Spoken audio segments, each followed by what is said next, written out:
welcome back to Opinions on Everything. My name's Forbes, and I'm here with my best friend Keith again, and we have taken a good time off, but we're back, and we're going to give you an update on some things. How are you doing, Keith? I'm doing well. It's been a good day, and I'm ready to podcast.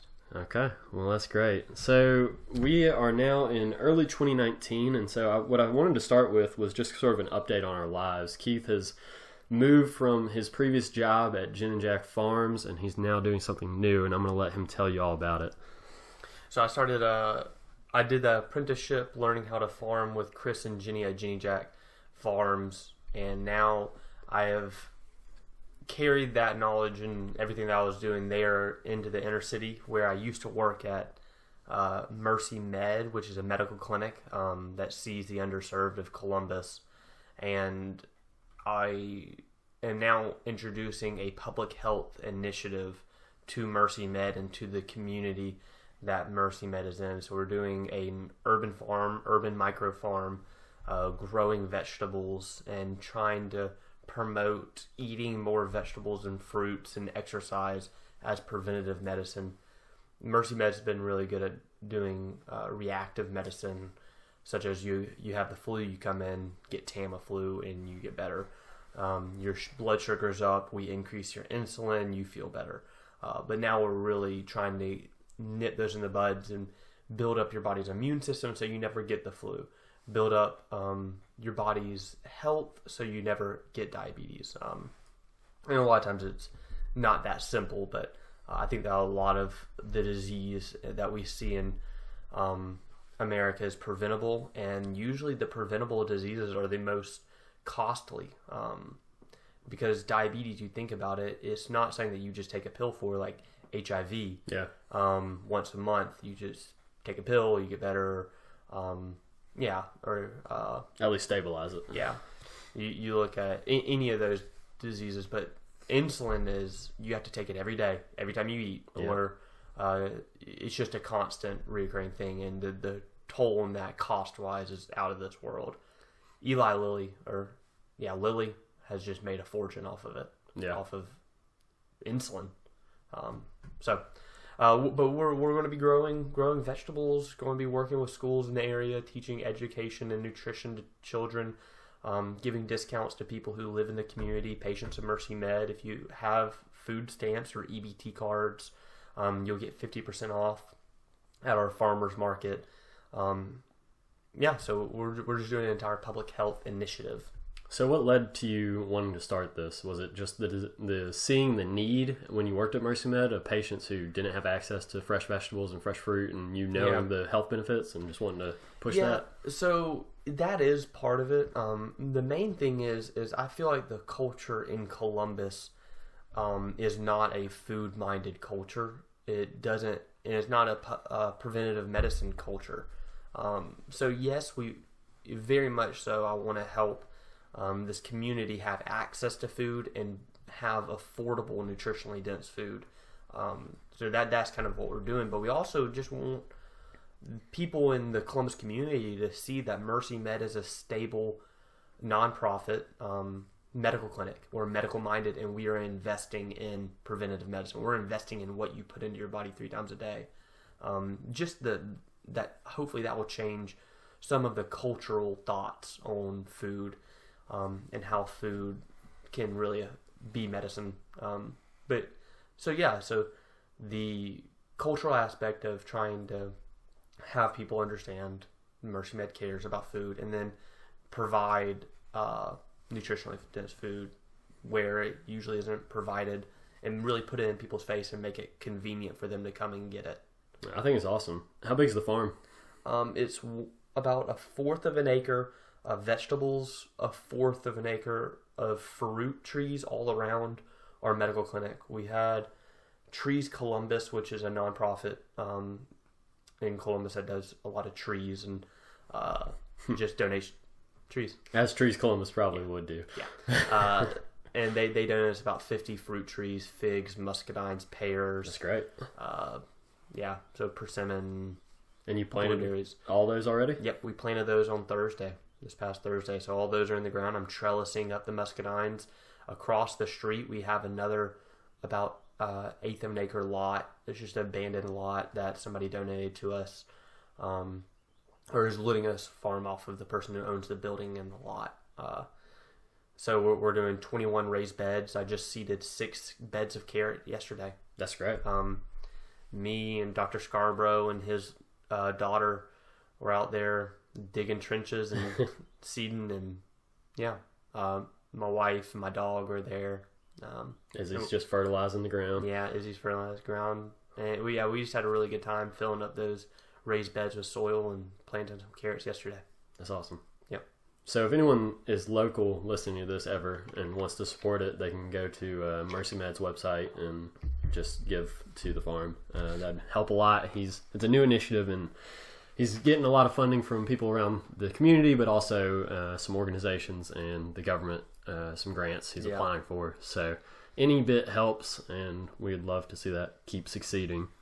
Now, besides that, you also have started a program at Mercer, a new master's program. Yeah, so I've been doing a master's of public health. I think last time I was probably talking to everybody, I was applying to PA school, and I got waitlisted for PA school, but I ended up applying to Masters of Public Health to do a dual PA MPH program, and I got into the public health. So now I'm taking public health classes, and I am not doing anything with PA. I've rerouted. I'm just going to farm and do educational stuff about nutrition, preventable diseases, and hopefully eventually have my own little micro-urban farm along with the Mercy Med project that we're doing now.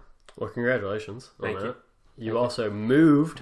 You're Yeah. now in Bibb City, which is right across from Mercy Med, which is convenient for him and his job, but it's also a sort of developing area of Columbus, I would say. It's generally lower income, and it's definitely a place that could use some work. And so what led to you wanting to move over there? I was weeding in a broccoli field at my old work, and I was talking to one of my coworkers who was just finishing up a house in Bibb City, which is like you said, right across from Mercy Med, and she said that she was looking for a tenant to move in whenever she finished renovating the house.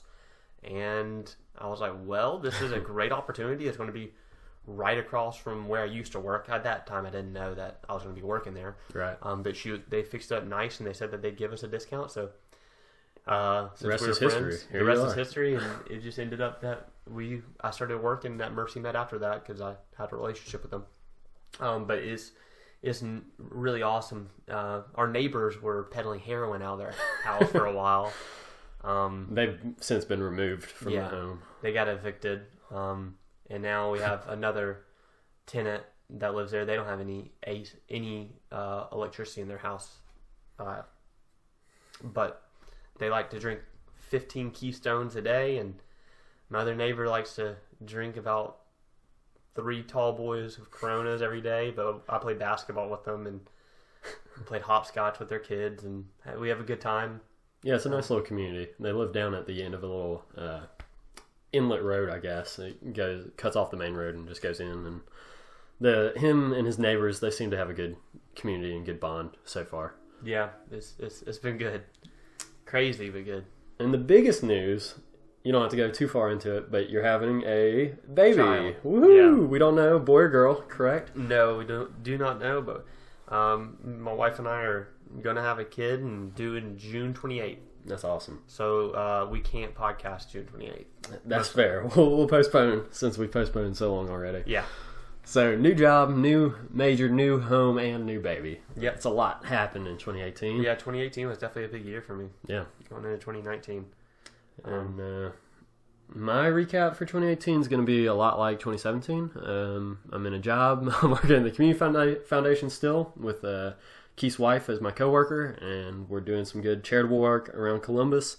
And my wife is going through nursing school and working at the hospital, and we're still living in the same place and no baby on the way. So not a whole lot of change in 2018, but it's been a good year. Nothing exciting, but that's about it. Yeah, every day we wake up and open our eyes. Not everyone does that, so that's something to be excited about. That's right. Not everyone gets to open their eyes in the morning. So shout out to Eyes. Shout out to Eyes and open Ivy Flynn, of course. and Ivy. So that's our life update for those who care, if anyone does. Everyone cares. Everyone cares, of course. Now, we just wanted to talk about some of the things we enjoyed in 2018, and we figured we would start with movies. And I think we have different philosophies of going to the movies. My family doesn't really invite us a lot, but your family does, which led to you seeing some movies that you may not have chosen to see on your own. Yes. So I didn't see any movies in theaters this year that I would say I outright hated or disliked. So I'm not going to speak on this, but some of the worst movies of the year that Keith saw in theaters, he's going to share with us real quick. So, ironically, you are right. All three of these movies I did get roped into going to with family. Just a guess. It was lucky guess. Never that I chose them. But number one on the really, really poor movies list was 12 Strong. Yeah. That's the military one with Chris Hemsworth? Hemsworth, On the horses? Yeah, the horses, and they ride into a town. It's atrocious. There's not really much. I don't want to linger. It was that bad. I don't want to talk about that much, but it wasn't plausible. It was bad acting. The Hispanic actor is kind of chubby. Michael Pena. Yeah, Michael Pena is in it, and he's great. He was probably the best part of that movie, but they rode horses into a Iraqi city and Iraqi. Is it Iraq or is it Afghanistan? It's one or the other, but all these burly men who are all overweight were just cheering in the movie theater, and they are all like, "Yeah, America, military, woo-hoo. We love this." Oh man, they pumped me up. The visual effects were atrocious, and it looked like something out of the '60s.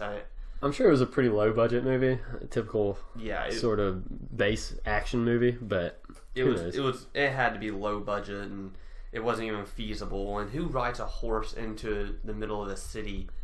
And it was just bad. Now, correct me if I'm wrong. It's based on a true story, correct? Yeah, it is. So implausible though it may be, it supposedly happened. I don't think it happened like they showed it. I'm sure it doesn't. It was only a $35 million budget, so yeah, it's pretty low for an action movie. But number 2 on the list was Aquaman. The DC movie that people said was the best DC movie besides Wonder Woman, and you also did not like this one. Yeah, I thought it was the second best, but is that really saying it? Better than Man of Steel? Better than Man of Steel. Okay. Yeah. I just felt like there wasn't any characterization, which is the problem I have every time. I thought the acting was weird from Nicole Kidman. Oh, she's in that? Yeah, she had some weird parts, like when they come out of the waterfall. I did like one scene a lot, and it was awkward because my family liked the movie. Of course. And Anna and I did not, but Anna had to tell me, "Keith, be nice, don't say anything." So I was nice. I did talk about the one part I did like, when he actually got the trident. It was like the climax of the movie, but there was too much happening, and you didn't really get to know the characters, and it was kind of that oorah mentality of DC Comics, kind of just not funny. Yeah, just a dark, gritty nonsense that tries too hard and isn't good at all. Yeah, exactly. But the worst movie of the year had to be 15-17 to Paris. Based on a true story, directed by Clint Eastwood? Clint Eastwood, and Pam from The Office was in it. Pam. Fisher. Pam. She was in it, and it was just, the acting was atrociously terrible. Which is to be expected. These people aren't actors. They brought in the real people who were in the event to portray themselves, and that was a choice. Yeah, it was a choice, and I get why they did it, but it was bad acting as you'd expect. But it was they could have explained this whole thing in 5 minutes, and they took 2 hours to do an hour and a half, 2 hours. Just a waste of my time. Movie that didn't need to exist, probably. Yeah, someone could have just told me that story, and I would have been a lot happier. So, essentially, you don't like DC movies and you don't like based on true story movies. Yeah, I guess that's true. And I don't like military movies. Yeah, so that's a good combo. But now we can be more positive. We got the Oscars tonight, and we have really only seen, because we're bad moviegoers, we saw A Star is Born, we saw Black Panther. Did you see Bohemian Rhapsody? Yeah. Yeah, so we saw those 3, and I don't think we've seen any of the others. Black Klansman, The Favorite, Green Book, Roma, or Vice. Mm-mm. Yeah. I really want to see Vice. That's the movie Yeah, it looks good. I'm excited to see that, because I think that Dick Cheney may be the most evil man to ever walk this earth. That's a real bold claim. Yeah. There was also Adolf. Yeah, I think that Dick Cheney may have been more evil than Adolf Hitler. That's on the record. That's I don't know what to say here. That's hard to gut. A lot of people are going to have a hard time getting that.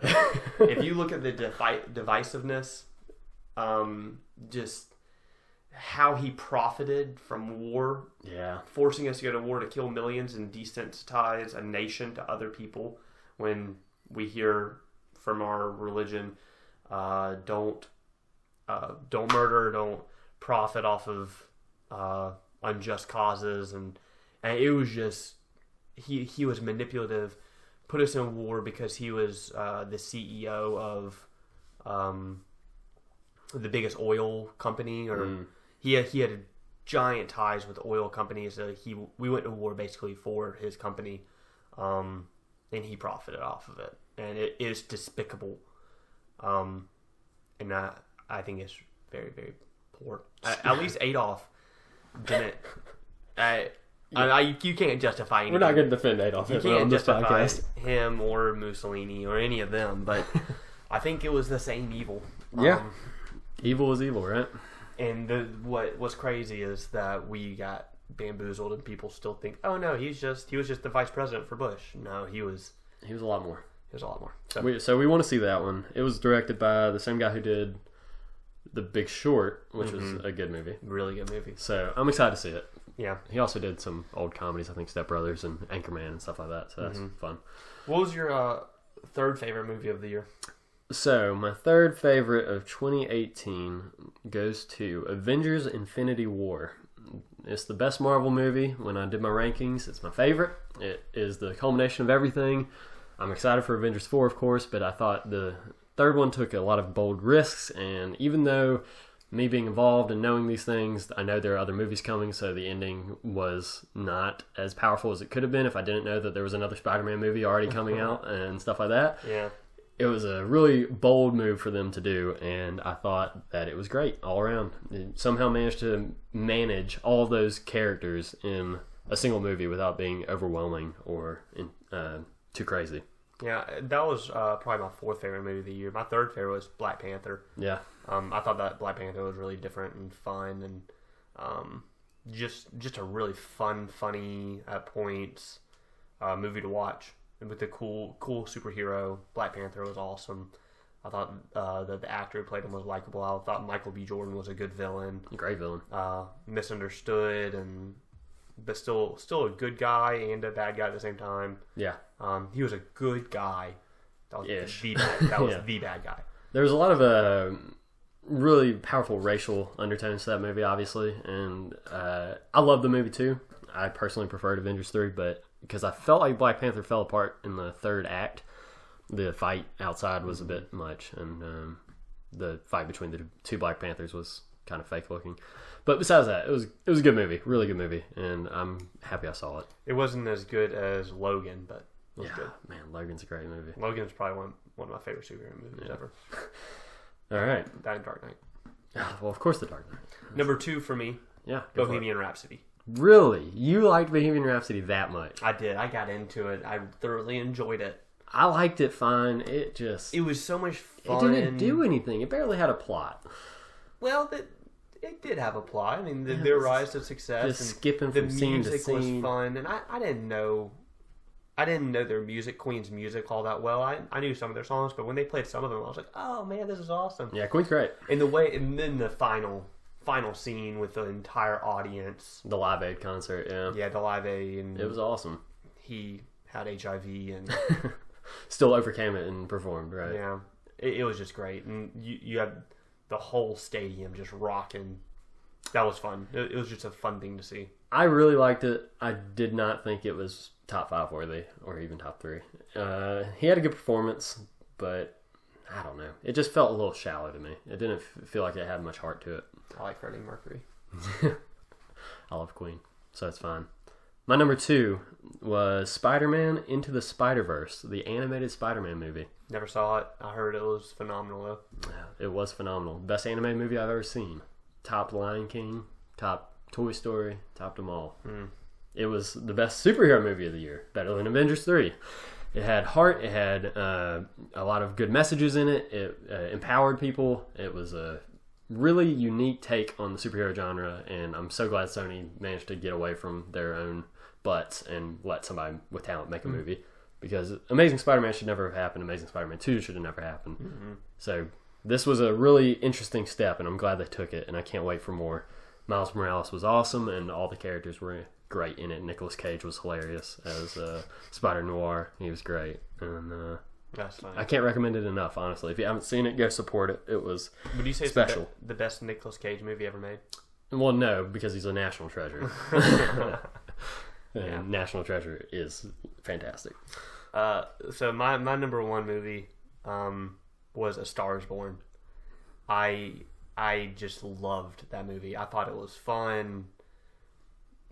Grassroots movie, and I told Anna, my wife, yesterday, if I was going to leave her for anybody, it would definitely be Bradley Cooper. I have not Lady Gaga. To biggest be clear. crush ever on Bradley Cooper. I just want to be him. He's beautiful. He's a beautiful man. He's funny. He's cool. He's talented.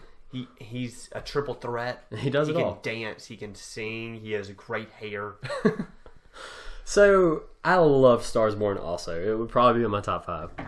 My only problem, and it really held it back for me, was I don't think they explained why Lady Gaga's character, Allie, I think her name was, Allie, I don't want to say fell to the dark side, but she went into pop music when before they had established that she was really a talented songwriter and excellent singer and had more to her than pop music. And then she kind of just fell into it, and they never really explained the mindset behind it besides just fame and fortune. Yeah. Is that enough? Because I didn't feel like they really hit it home, is my point. I think that she gradually fell into what they said would make more money, lying to herself, which is her story from the get-go. Yeah, I mean, it's definitely a parallel to Lady Gaga's real life, I'm sure. So, and the ending, everything was just phenomenal. And it really hit a chord with me, and she found herself, as you'd imagine in a movie. She found herself at the end, but it took losing a lot to find herself. And I think that's a great message for all of us. We shouldn't have to lose something big to really follow our dreams and be true to ourselves. I like that. Yeah. So, did you cry in it? Yeah, I shed one tear. No doubt. The man tear. The man tear, and it was a deserved tear. I was close at one point, but not at the end, weirdly enough. It was somewhere in the middle. I thought his brother was great. Sam Elliott was awesome. Yeah. His brother. Really powerful scenes between the two. Yeah. I like Sam Elliott. I think he's a great actor. I don't know if he is, but I love him. He just does a dark cowboy voice, and that's rugged. about it. Yeah. Then he's got a hot mustache, and that's about it. Yeah, he's great. No doubt. Yeah. What was your number one? My number one movie was Searching. Did you ever go see it? I told you to go see it. I told you. It's a thriller. Take it personal. I know. I'm not. It's a thriller. It's a child's lost, and it took a really, really innovative approach to movie storytelling. It used only computer imagery, iPhones, iPads, desktop screens, TV. Never was it just a shot of a person. It was very innovative, and it still somehow made me emotionally attached to every character. It made me nostalgic. It made me sad. I think I cried in it. It was great. Searching. Who's the main actor in it? John Cho. So also Asian representation. They've starred an Asian lead in the main blockbuster movie. It was a big deal. Not enough people saw it, and I highly recommend it. It did a lot for storytelling in movies, and I was impressed. Cool. Yeah. I'll go see it. So, those were the best movies. What do you think's going to win the Oscar tonight? You think Star is Born? Star is Born. Yeah. I think that was the best movie of the year. I think if the Oscars want to be progressive, they're going to give it to Black Panther. If they want to keep doing what they always do, it'll go to Roma. That's my guess. Yeah. I could also see Green Book, because I hear that's good, but there's also some controversy with that, so who knows? Green Book was with Viggo Mortensen. Yeah, Aragorn. Yeah. Was that really that good? Apparently. But the problem was, supposedly, Mahershala, I can never say his name, the black guy playing the lead, Mahershala Ali or something like that. Yeah. I think he, apparently the directors didn't tell him that the family of the guy he was portraying was still alive, so he couldn't go talk to them to learn about the characters and whatnot, and they kind of hid that from him. So he played the role, and now the family's saying this was nothing like the guy, and so apparently there's a little bit of controversy there, because apparently they just made the movie they wanted to make and didn't approach history accurately. Which Bohemian Rhapsody, to be fair, also had a lot of historical inaccuracies. So it's interesting. So now we're going to move into video games, because we're nerds and we like video games. And Keith made a call this year to sell his PlayStation 4, which left him with just the Nintendo Switch. So yeah, I will tell you all why I did it. Is because my wife and I had to make a tough decision. She was in New York on a trip with her family, and I told her that I'd sell my PS4 and she could use the money to have a fun trip. So she used that $200, I guess. You probably got $100. I got $100, but I also sold some games with it too. And she had a good time on a trip in New York. So that's my justification, even though that's not really... It's not a good one. That's a shallow justification, because it was really just because I didn't need the PS4 anymore. It's a real sad time. It wasn't really selfless, like I may say it is, but yeah. So I do not have a PS4 anymore. I have a Switch. I'm a Switch gamer. The portable it's got all the games that I need and want. It's got all the really good games on it. What's important is we can play Fortnite together still. Yeah. Me on PlayStation and on Switch. That's a big deal. We had 2 wins yesterday. No big deal. Yeah. Anyone who's following us. 2 wins on Fortnite. Almost back to back. In one day. Almost back to back. So yeah, I can play Super Smash Brothers. I can play Zelda. The new Zelda Link to the Past is coming out. That animation for it looks really cool. Is it Link's Awakening, you mean? Yeah. It's a Link's Awakening, not Link to the Past. Yeah. But yeah, I'm really excited about that. It's kind of got the same art style as A Link Between Worlds. Yeah. A little bit. It's a little more cartoony, almost. Yeah, but still, it's a cool take on it, I think. Yeah, it looks really, really good. I'm going to enjoy playing that again. And we also are getting, eventually, an Animal Crossing. We're getting... What was the other game they announced? There was a big one, I told you. Yeah, I can't remember what it is now. You got the new Pokemon, obviously, and Fire Emblem, but... Switch has some good games, but the problem is they, excuse my language, they blew their load too early. They shot Mario Odyssey, and Breath of the Wild, Zelda in the first year, and then they've already done Mario Kart and Smash. And so, what do they really have left? We'll see. Yeah, Smash was great. Probably game of the year. Yeah. Was it Smash Brothers? Yeah, they need another big Zelda title. Yeah. I think a big Zelda title. And another Odyssey. They might as well just do Odyssey 2, like they did a Galaxy 2. Yeah, and they're going to make Mario Maker. Yeah, Mario. That was it. Super Mario Maker 2 was. I'm excited for that. So yeah, I do get a little discouraged for the future of these games, but still, I've enjoyed Smash. I've really liked playing Smash. I think that I wish it had more depth, single player wise. I think that they could have done a lot better job with the Spirit board, but I think that it's everything I want out of competitive play. Yeah. There are things that are wrong. Like you can't switch characters online between matches. Yeah, between matches. That was a choice. Then if you're in the gauntlet or the challenge rooms, dojo, whatever they call it, the arena, the battle arenas. Yeah. Whenever the person hosting it loses, and then 2 other people play that aren't hosting that arena, they just cancel it because nobody wants to wait to play. So if you may be in the middle of a match against someone who's not hosting, but if the host leaves, it just ends the match. Well, that tells you I haven't played online. I didn't know that. Yeah, it's terrible. It's poor. So I just play quick play. But so Nintendo still has no idea what it means to be an online system. No idea. Get it clear. No, they have no idea what it means. Okay, well that's okay. What else did you like this year? You played Mario Tennis? Yeah, Mario Tennis. It was a good game. Fun for 2 months. Yeah, it was a good game. Yeah, it was rock solid.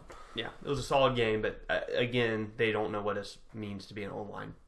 Yeah, what was the problem with that one? It was too simple too. There wasn't any depth to it. It was fun, but drop shot was fine, but you could recover anything. It wasn't like skilled. I didn't feel like it was skilled at all. You probably had a higher skill ceiling than we knew. We're just not very good, but that's probably the case with everything. Who knows? Yeah, but it was kind of a silly skill level or skill ceiling. I can see it. Once it would like left playing tennis and went into just like weird power ups and repetitiveness. But it was fun playing online and just crushing people, drop shotting them. Yeah, it was awesome. So, but that was probably one of my favorite games of the year. Worst game of the year is probably Mario Party. Yeah, Super Mario Party was a bit of a disappointment for us. Too kiddie that they didn't make 4 boards only. Not enough mini games. You can't play the full board game online because Nintendo sucks at online again. So I don't know. That was weird. We bought it for a party, and then we only played it that once, and you probably played it one more time. I played it like 2 other times. Yeah. So we have it if we ever need to play it, but it's not that great. Anything else looking forward to on the Switch besides Mario Maker and Zelda? No, I really like that party game that we played the other day. What did we play? The Frantics on PlayStation 4. It's a PlayLink game where you use your phone, download an app and play, and it's just a bunch of mini games. It was a better Mario Party, essentially. It didn't have the board game system or anything, but it had kind of unique mini games that required very little gaming skill to be able to play. And it was good. Fun. Very, very fun. So I think Sony's doing some cool stuff with that. That's You game was fun. Then they have all the Jackbox games, which aren't theirs, but they're good too. Yeah, those are fun times. So my 2018 in games, I'm going to go ahead and go out on a limb here and say 2018 was the best year of games I've ever had in my entire life. It was awesome. We had my third best game of the year, Spider-Man PS4. My second best game of the year, Red Dead Redemption 2. My first best game of the year, and best game of all time for me now, God of War, 2018. They were all incredible in different ways, but Sony just has something going right now. I know Red Dead's not a Sony game, but it's just amazing. The level of graphic fidelity, the world immersiveness. Spider-Man was fast and fluid, and Red Dead was slow and immersive and plotting like a true Western, and God of War was pretty much perfectly paced across the board and told a epic story and really just won my heart. So I loved all 3, and I will happily tell you anything you have questions about them, but they were great. Sounds amazing. I did not play a single one. Yeah. I did want to play God of War. I've never really gotten into the God of War games. I played a little bit of God of War 2, I guess. I think. PlayStation 2? Yeah. I probably played 3. I don't know. I don't remember which one, but I played a little bit with my brother. I will say this, it's absolutely nothing like the old ones, and it's way better in every way, because I didn't like the old ones at all. Yeah. So, I should have played it, but... My recommendation for you, a game called Celeste. It was the best indie game of the year, in my opinion. I played that on PlayStation, but it is on Switch. You can go pick it up, and it's a platformer. It's really difficult, and you'll feel really rewarded. It deals with mental illness and depression, and it's a platformer that deals with that, and it's amazing. Cool. Highly recommended. Wow. Also, Hollow Knight. I haven't beaten it or played enough to appreciate it, but apparently it's great, and I have it and want to play it, and it's also on Switch. You should try it. And we're just going to keep playing Fortnite forever because it's free and solid across the board. It's so fun. It's ridiculously fun, and it's like not too much.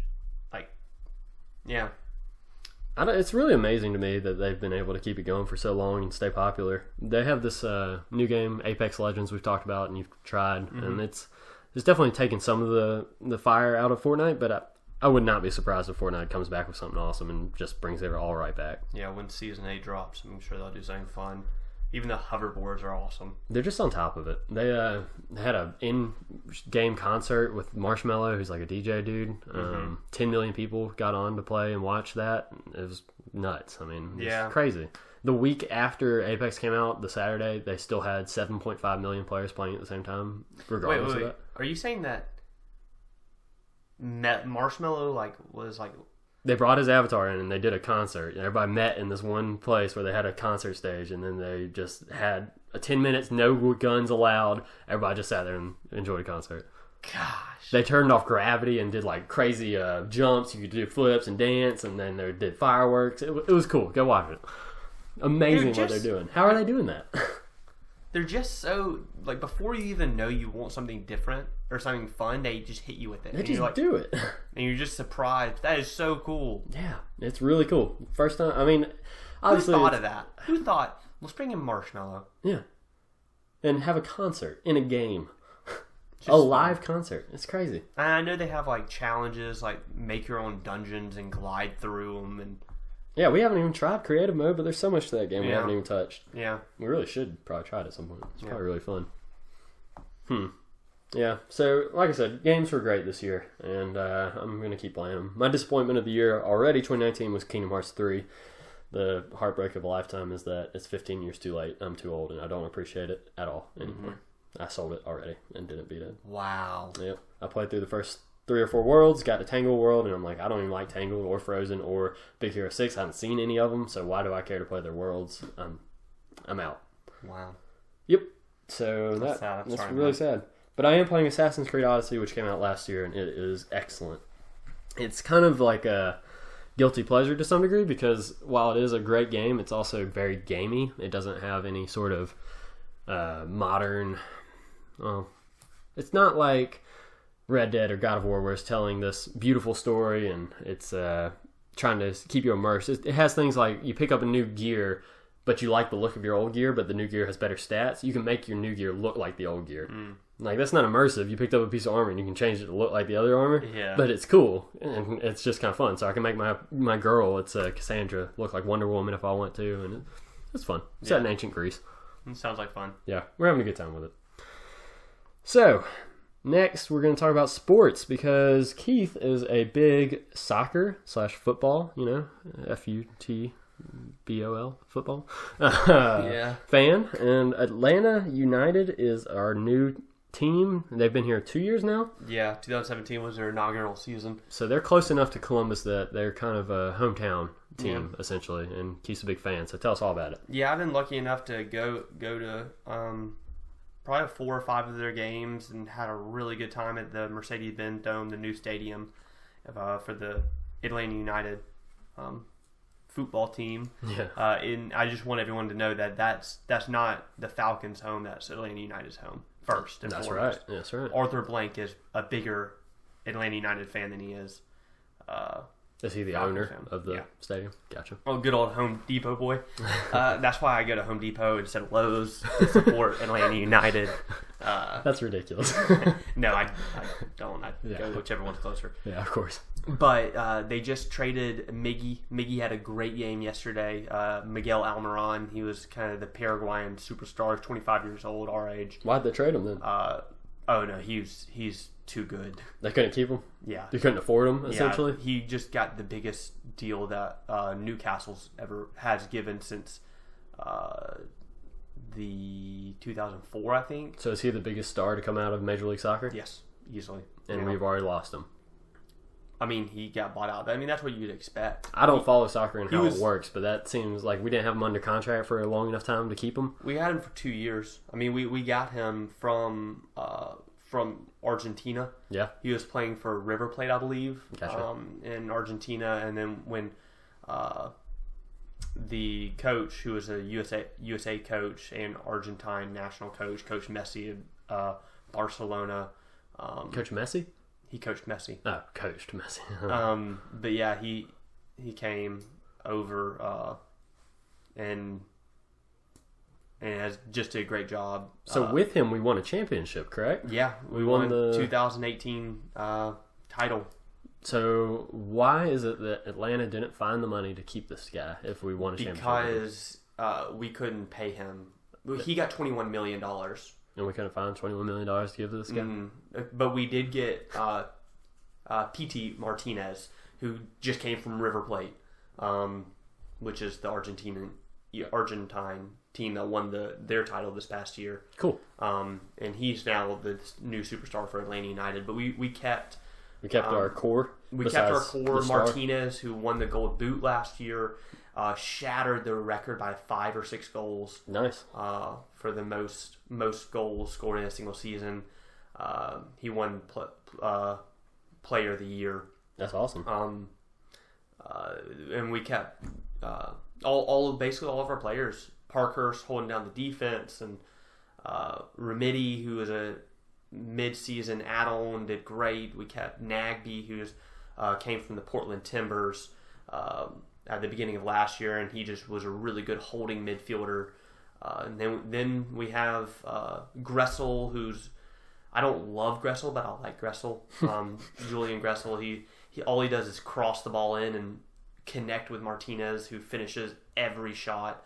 But the big thing is Miguel Almiron is now playing for Newcastle.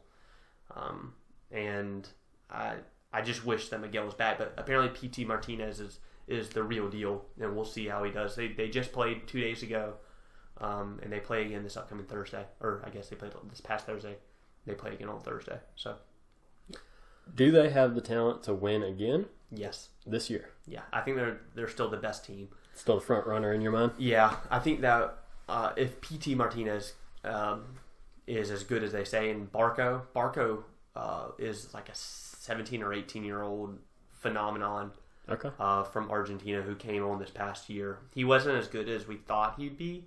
I thought he tried to do too much. He held the ball too much. But he's young. He's only 17 or 18 years old, getting paid like $15 million. Crazy. But he'll be good under Tata. Tata Martinez is the coach that just left this past year. He got bought, and now he's coaching the Mexico national team. But he's the reason, or Tata Martinez is the reason Atlanta United was as good as it was. His coaching style and just bringing all these players in from Argentina, and yeah, I can't say enough great things about Tata. When was the World Cup? When was it last? 2018. It was 18? No, 16. That's what 16 seems too long ago. But no, it was 2018. It was this past year. Okay. So Euro Cup is next year? Yeah. Gotcha. That's right. Yeah. Those are the only times I get into soccer, so it's yeah. fine. But, yeah. So Atlanta soccer is doing well. Yeah. Do you follow baseball at all? No, I do not follow good. Me second either. in baseball. I really with it. I choose watching Atlanta United soccer over watching almost any football game besides Auburn. Yeah, football's terrible. Yeah, I'm starting to get out of watching football. I'm kind of on the slope, downward slope. It's just too much. It's too long. It's too brutal. Yeah, these people's bodies are being torn apart for our pleasure, our viewing pleasure. Yeah, it's just kind of messed up. Yeah, and soccer is just so much fun, finesse and crybabies and floppers. Yeah, just like basketball. A goal in soccer is just so much fun. Just seeing Villa Alba just rip a shot, or Miggy just have a beautiful cross to Martinez, who has a diving header, and being there watch that goal in real life is so much fun. So you played soccer, so naturally you're involved with that. Mm-hmm. I played adult league soccer this past year with my wife and a bunch of friends, and we had a great time. I always love playing soccer. But what was really important is that me and you play some basketball. Yeah. So now I'm going to give you an NBA recap, and we're going to chat about it. Yeah. So the really exciting news is LeBron James is on the Los Angeles Lakers, and they are currently 4 games back from the 8th seed of the Western Conference, and there is a good chance they don't make it. The Clippers are at 33 wins, the Kings are at 31 wins, and the Lakers are at 29. Does LeBron power through and make the playoffs? Your prediction, go. Yes. Dang. So he says the Clippers and Kings are going to choke, and the Lakers are going to carry their way through. Yeah. Even though they just lost before the All-Star break to the Hawks. The freaking Hawks. How do you lose that game? And then they lost to the Pelicans without Anthony Davis last night. You still think they're going to do it? Yes. Okay, that's a lot of belief. I will never bet against LeBron. Man. I think that they slide into that 8 seed, and they win it all. Okay. I've got Lakers winning it all. You're insane. They have no chance. The Cavs got there. Yeah, but the Cavs had Kyrie and Kevin Love.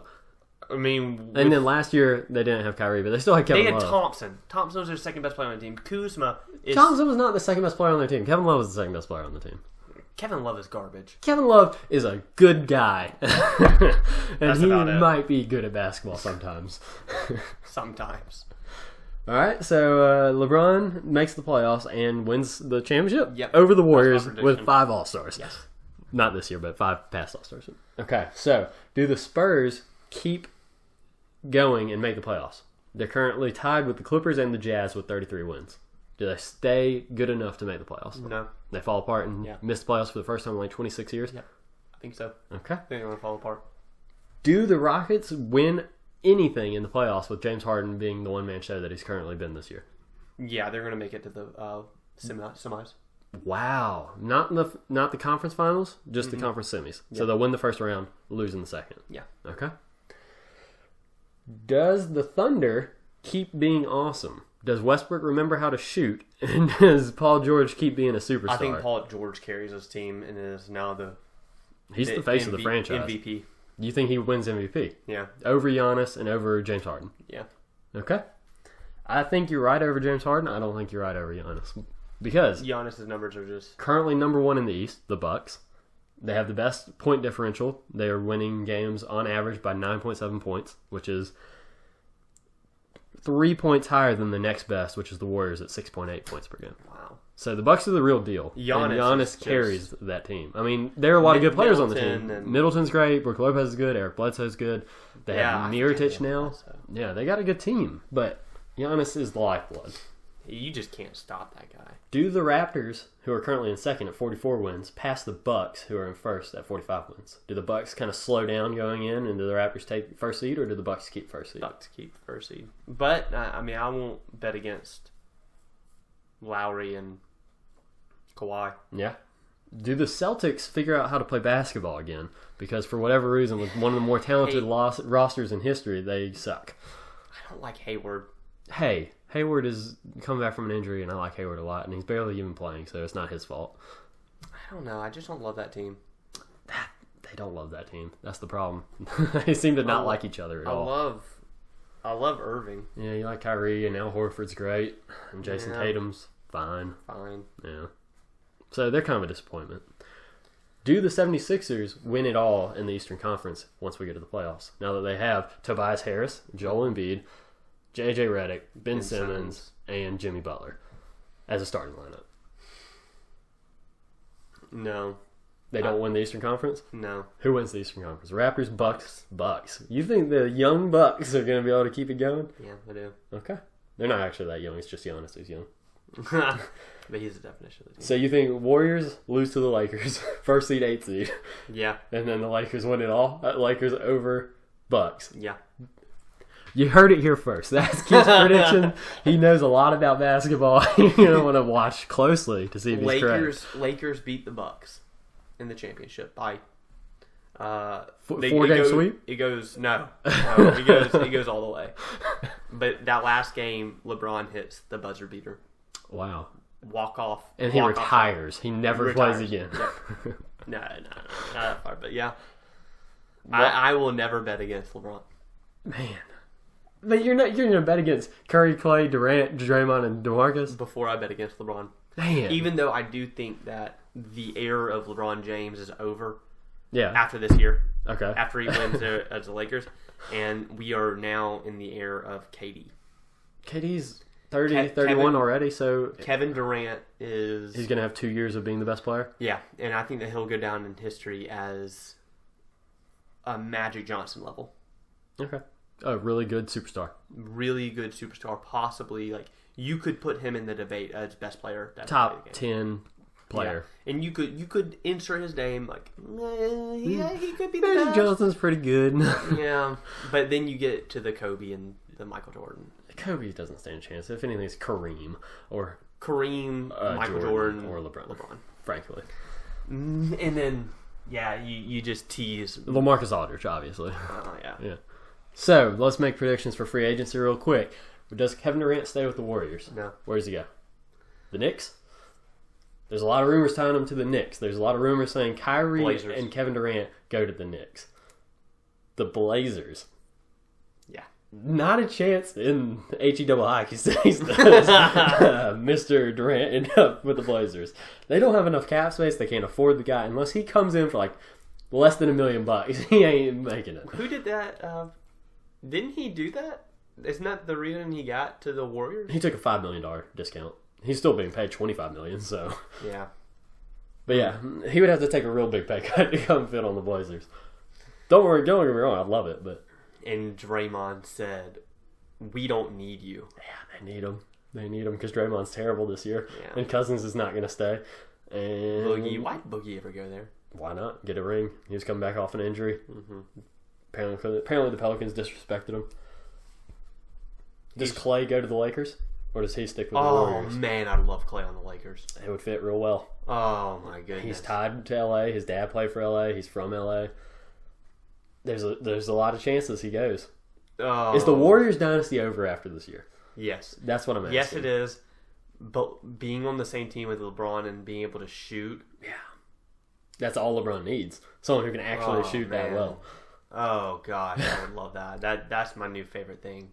Clay on the Lakers. Yeah, I really want that. I want Anthony Davis to not go to the Lakers this summer. Where does Anthony Davis end up? Does he go to the Celtics after trade, or does he go to the Lakers? I think he goes to Celtics. You think they trade Tatum and Jaylen Brown both, and just go for the Kyrie, Anthony Davis, Horford, Hayward? I think that would be brilliant. Yeah. I think Kyrie and Davis would just be really good. really, really good. I mean, you wouldn't be able to stop him. Kyrie can score. Yeah. And he just doesn't stop. He's like Harden. He's like a nice, good Harden. Yeah. So those are your predictions on the top free agents of 2019. So we're hitting 51 minutes, and I'll let you decide. Do you want to stop here? Or do you want to go ahead and keep going? No, I think we've covered everything we need to.